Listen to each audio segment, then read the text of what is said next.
Yeah, and this guy was talking about tuning a buzzbait, right? Yeah, yeah. I know, right? Right? It's not a guitar. Like, what's up? What's up? Yeah, that buzzbait I bought from Bass Pro Shops the other day, it was great. Yeah, I caught a couple. I caught a couple bass on it. Yeah, it worked. It worked just fine. I know. Homeboy has been in quarantine way too long. Like, he needs to go fishing, right? Because he's out of touch with reality. He's like 7 cans short of a 6 pack, right? Right? I know. Yeah. Cool, man. Go to Bass Pro Shops. You know, get that XPS buzzbait, tie it on, cast it out. You know, you know what that sounds like to the bass? It sounds like Kenny G and some smooth saxophone. And you know what that bass is thinking? Boring. I'm just gonna let that guy pass on over, right? Right? What I want to do is get you guys to custom hack some of your buzzbaits. So as that thing is going over, that thing sounds like Red Hot Chili Peppers or Garth Brooks just lighting the place up, right? Or if you're talking to the big girls, maybe that sounds a little bit like some Marvin Gaye, you know, and they're gonna come up and say hello. Hey, honey, what works? What songs work these days?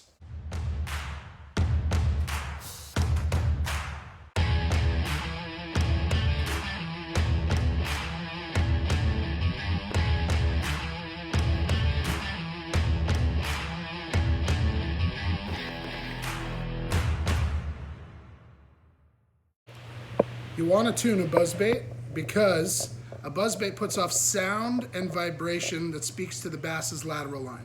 And I personally believe that the majority of times a bass is coming up to hit a buzzbait, it's because, hey man, that thing is in my hood and I don't want it here anymore and I'm gonna go destroy it, right? Here's reason number 2 why you might want to tune a buzzbait. No big deal, you know. It just happens to be one of the best big bass lures of all time. But don't listen to me, you know. No, go, no, no, don't listen to me. All right, people, so here we go. Now, we're basically going to be deconstructing and then reconstructing this buzzbait. And this is going to be the same mentality that would work for this buzzbait, which has a funky blade, or this buzzbait, which has a basic blade. So I need some basic tools, right? I need some needle nose pliers. I've got a very small Allen wrench here, and I've got a grout saw. What? Yeah, you guys will understand what this is for here in a minute. So essentially, there goes my Allen wrench. The first thing I want to do is I need to get this blade off of here. It's really, really simple. Take your needle nose pliers, grab your wire, bend it out, and then you're going to slide that rivet off. Now make sure you keep everything in a good, safe spot so you don't lose anything, right? Now, I've never taken apart one of these buzzbait blades, but it's pretty simple. One just kind of sits on top of the other, and those guys are going to come straight off of there.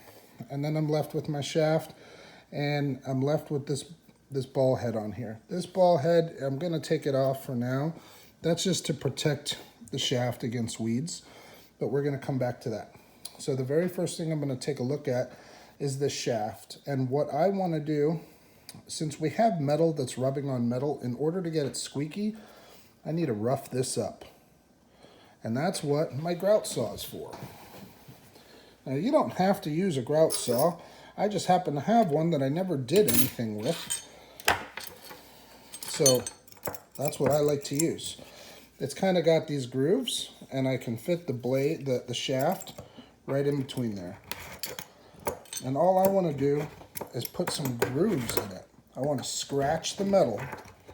That's all I'm trying to do. All right, so that's pretty much it. Now, you don't need to go out and buy a grout saw. You can use pliers, as long as they've got some sort of abrasive grabbers on the inside. You're just looking to add some scratches to that blade, to that shaft, and I think it feels to me like I've done that.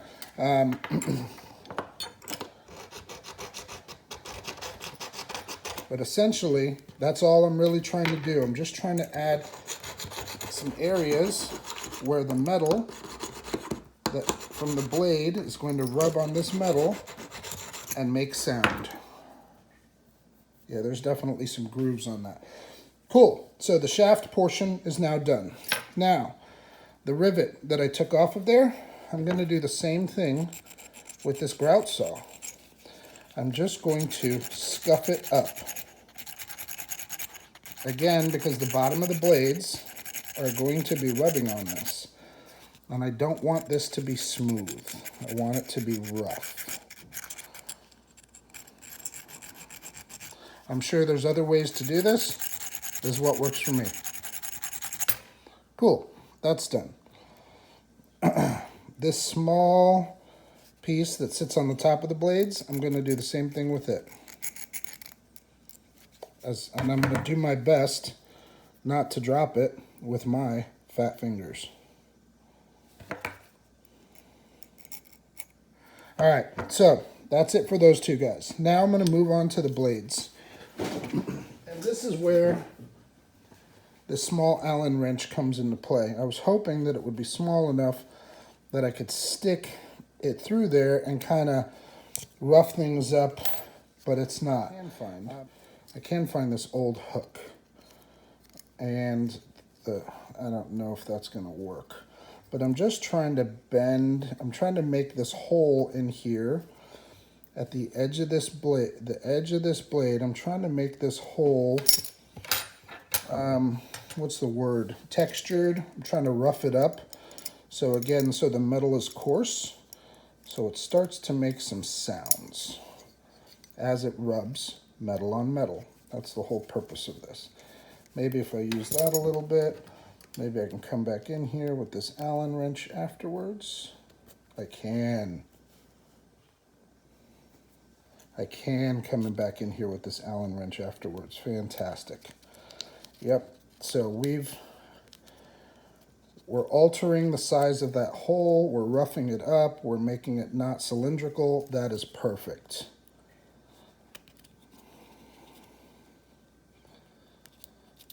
Because this is an aluminum blade, so it bends easy.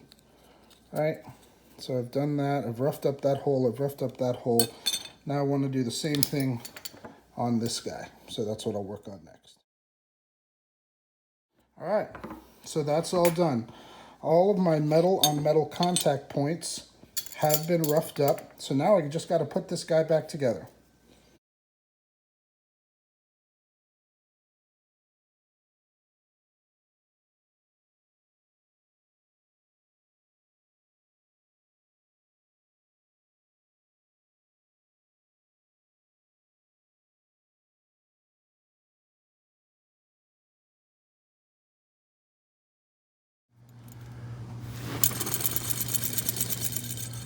That blade is way squeakier now than it was before we started. And it's just going to get better with time. All right, so back in the day, right, what did people used to do? People used to take their buzzbaits and tie them to their car antenna and drive around with them that way for a day or a few days or even a week, or, you know, on the way to the tournament. Did that work? Absolutely. Did I do it? Absolutely. Do you need to do that these days? It's really up to you. But if you guys get innovative and creative, you can probably do it right in your garage. Check this out.